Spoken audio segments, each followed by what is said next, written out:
Most people remember the movie Richie Rich in 1994 as the kid who has everything, the richest kid in the world who has a private roller coaster in his backyard, a McDonald's restaurant right within his kitchen, a basketball hoop in his room, a personal dad locator, and a personal chemistry professor, who is actually a genius downstairs with his own personal lab. People remember it as richness or wealth in excess. Ironically, when I rewatched this movie with my son recently, I saw it as a very good example of business stewardship and good corporate governance. So why do I think that? Stay till the end of the video and I'll share with you my opinion. Hello and welcome to the channel. My name is John, former engineer turned full-time investor, wealth planning director at Phillip Capital Malaysia, and the author of an upcoming book called The Malaysian Multi-Baggers that should be out in stores very, very soon. It's actually going to print within this week or two. So let me give you some context about the characters within the movie so you don't need to rewatch the whole movie to understand what I'm trying to say.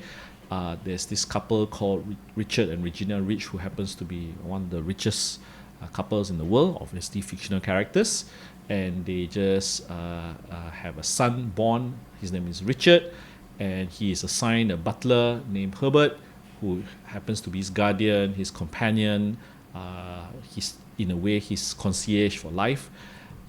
So the protagonists within this movie, there are two protagonist characters. The first one is actually Ferguson, happens to be Richie's bodyguard, security detail. And the other guy is this guy called Lawrence Van Doo, who happens to be the chief financial officer for Richard, Richie's dad, in this fictional company called Rich Corporation.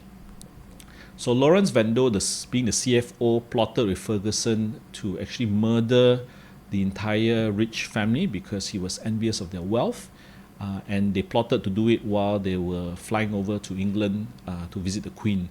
But at the last minute, Richie didn't join the trip. The father, Richard, found a bomb, threw it out the plane. However, it was not in time. It caught the tail of the plane and it crashed. And everyone assumed that the rich couple, both Regina and Richard, passed away. So the inheritance of the entire estate actually fell on Richie, who was at that point in time a minor.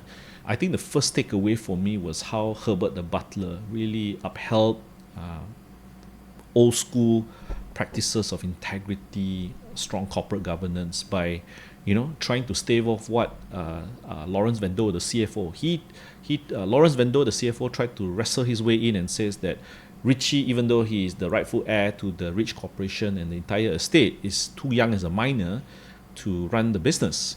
However, Herbert said that nope, he's been groomed since young. He understands the corporation, the business well, and he has the instincts of the father, Richard, to actually run the company. And even though he could have just, through malicious intent or through greed, just partnered with Lawrence and tried to get a stake of the family fortune, he didn't. And he has been grooming Richie since young, ensuring he stays disciplined in his lessons, how to prepare himself for the eventual time where he will take over the entire corporation. And he sees that Richie is up to the task, and he did not shirk away. Instead, he really showed us what good corporate governance can actually do, because the second takeaway will show you why that trust that Herbert has given to Richie actually pays off. So the second takeaway was the refurbishment of the United Tool factory. It was a factory that actually shut down because of poor profitability, and the Rich Corporation actually bought it, refurbished it, modernized the technology, and essentially gifted the dignity back to the workers, the employees, who were probably just victims of poor middle management or upper management that did not know how to steward this company properly. And Lawrence Van Doo, being the CFO, was very furious. That was one of the first things he wanted to get rid of because he sees it as a loss. He does not see the faces or the labor behind that corporation. He just sees dollars and cents. And I think that really shows the short-termism, the way how Lawrence Van Doo, due to corporate greed, due to short-term thinking, did not allow a certain business to be under proper stewardship to grow and to scale. Because what Richard and eventually Richie understood is that if you pay workers well, you train them well, you give them good leadership, they actually will grow the local economy, and they will be happy to serve and to help you scale the business. And I think if you look back to short-termism in terms of quarterly profits, straight to the bottom line, you don't see the social impact that furloughing a particular factory does. Obviously, when economic conditions or unit economics does not justify keeping onto the factory, obviously I will be in agreement to sell it. But I think the moral of the story was that rather than look at short-term profits, look at how good stewardship of a particular business can actually turn it around, ensure profitability, motivate the workers to actually work more efficiently and help scale the business. The third key takeaway is my favorite because I'm a fan of chocolate, and it's actually a business that involves selling chocolates under the Rich Corporation. So sales of this particular chocolate product was being eaten, market share was being eaten by the competitors. And Richie, he looked at the R&D team and he says, is this really what the market is telling us? And he says, who are the best people to actually give feedback? And his group of friends who were, remember the Union Tool factory that I mentioned in the second point. So these were children of the employees of Union Tool factory workers. They were middle class, average American family, and they said, these are your key target customers. And it says, hey, why don't you give us feedback? This becomes my R&D team. And it says, oh, there's not enough peanuts within this chocolate that you're selling compared to the competitor. Your competitor has more nuts. So what Richie did, over the long term, he says, no, let's make a better quality product. Let's increase the nuts, And it was to Lawrence Van Doe, he was against it. And the board was, on the fence, but, Richie proved himself that, the product actually sold because they created a better product compared to the competitor.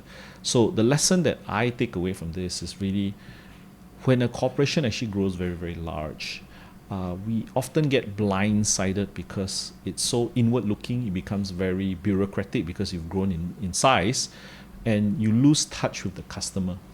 And when you lose touch with the customer, the product you're creating becomes created in almost like an echo chamber. If you understand what I mean, you don't get real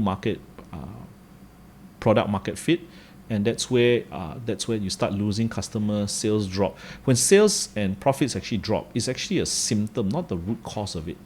And I think it's key. Why these large organizations around the world, why they still continue to grow and to continue to capture market share, is because they never lose touch with the customer, no matter how many layers of organization the organization has grown to scale. So I think that is something very important. Never lose touch of the roots of the people you're serving. And in any business that I invest in, I try to find out as much as possible how far away or how quick the decision-making process is, because I think even Sir Jack Welch, the famous GE CEO, he actually said that he hates bureaucracy because it's inwards looking.